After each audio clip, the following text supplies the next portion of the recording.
sama borom kër laa amal problème léegi papaam daf kaa takkal deuxième femme léegi bi ma takkee man li mu waroon a andi suñu kër sax matul mu ne ma dan maa takkal deuxième femme ma ne ko léegi lan moo ci sa décision bu sumee na parce que bi ma takkee léegi li nga war a andi suñu kër sax matul mu ne ma duma la ci wax leen bu sumee laa koy xam daa di ma ciy dikkale lu semaine ma ne ko nag jëratul ma lay laaj na parce que xam naa li nga xam ne moom nga nar na parce que jarane la ba nga dikkale ma nii bu sumee da nga koy takk léegi bi mu sumee mu daal di koy takk.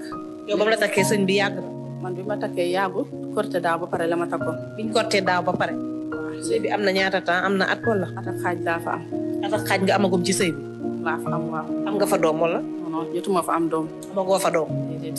donc da nga sëyin sëy at ak tuuti rek moom mu dem takk keneen.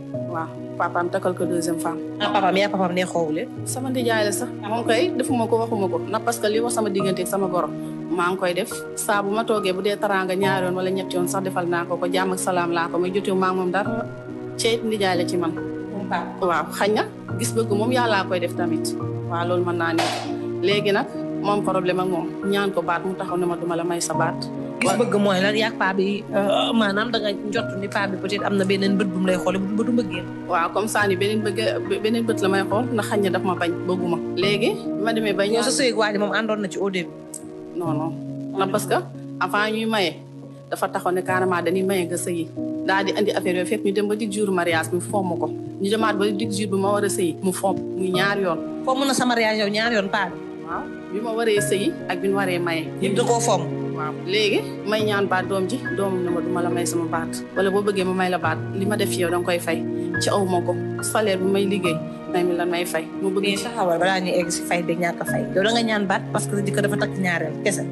waaw na parce que damaa abandonné génn ma. ba ma nekk demee ba tey du lekk du naan du ma woo téléphone du ñëw fa ma dëkk lijjantiw ma.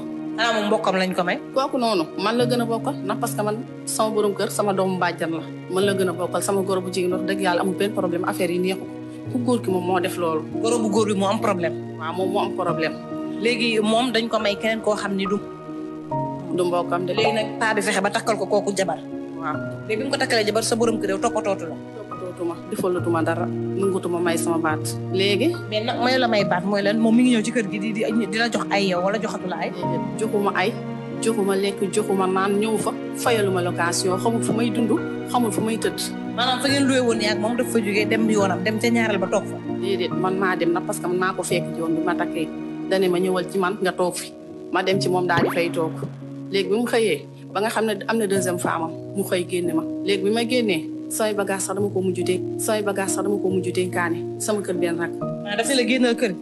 daf maa génne na ma fii dootoo fii toog. da nga loolu leen jote wala dafa bëggoon kee ñëw. xëy na dafa bëgg kee ñëw wala xëy na papaam wax ko leen mu ne ma da ngay dem Dalifort nga toog ma ne ko léegi bu ma demee Dalifort nekk ko ndax parce que sama lekk ak sama naan ndax dina ma fekk ndax parce que sa soxna laa ba tey mu ne ma sama dara du la fa fekk léegi ba ma demee Dalifort ba léegi dara ma fekk ma fa du téléphone du lenn man maa ngi toog léegi. ngeen ngi déggante ak léegi ñaata temps la am. yàgg na gën ñëw. am na ñaata weer. war na ma 2 mois de. war na ma 2 mois. waaw gisoo. dégguma ko gisuma ko ca moom fa jógee léegi yàgg na ci ëpp sax bi ma déggante moom fan yooyu noonu dama koy bippee su ma ko bippee mu doog ma booba léegi du ma lijjanti xamul fi ma nekk te fu nekk ni maa ngi dama am problème fi ma nekk na parce que sunu kër yi fee ne dañu ñu yëkkati sama kër benn xarit laa mujj nekk samay bagage sama ko mujj dénkaane avant yow ñaan nga ko baat. dama koy ñaan baat mu ne ma duma la may sa baat ndax la mu ne du la ko may. na bu fekkee dafa bëgg mu may ma sama baat léegi li mu def ci man ma fay ko ca man aw ma ko tamit léegi yow mbaa dina la delloo li mu jël ci yow. duma ko delloo kay waaye moom foofu la ko teg ne na ma sama yaay mënut tax ma may la sa baat sama papa mënut tax ma fase la na parce que ñoom joxunu ma li mal ca bi ma koy ñaan bi may wax loolu noonu ne ma duma bu fekkee dangaa bëgg ma may la sa baat li ma def ci yow danga koy fay boobu yaayam mu ngi toog. mais yow am ngeen kayitu mariage. non non amuñu ko loolu ma tax a sonn aw ma ko aw ma kenn ca boole ko loo bëgg yow exact bi dañ nga bëgg. waaw sëy bi dañ laa bëgg ca sama papa dundatul bu fekkoon day dund sax mu mën ma cee jàppale aw ma kenn ku ma ci dimbali sama nijaay boo waxee mënu ma carrément mënu maa ànd ak yow bàyyi ko góor gi ndax parce que ay mbokk la mënu maa ànd ak yow it bàyyi ko. mais yow da ngaa bëgg sëy bi dañ yow loolu rek nga bëgg bëggoo leneen bëgg may la ko daal ci farata yàlla sunnas Muhammad mu jeex. laa bëgg bu ma gisee keneen ma mën koo dem sëy ndax parce que man bëgguma njaaloo tamit ca toog gisoo ko déggoo ko lijjantiw la du la defal dara tamit ndax